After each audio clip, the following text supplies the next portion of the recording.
பழமை எல்லாம் ஒளிந்து போனதே, எல்லாம் புதிதாக தேவனே ஆனதே.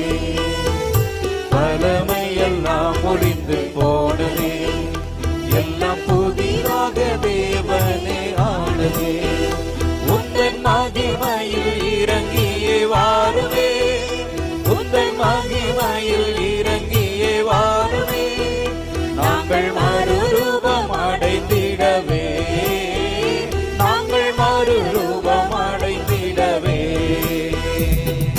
ஸ்தோத்திரிப்போம் நாமே துதிகளுடனே, ஆர்ப்பரிப்போம் அன்பரை சுவை.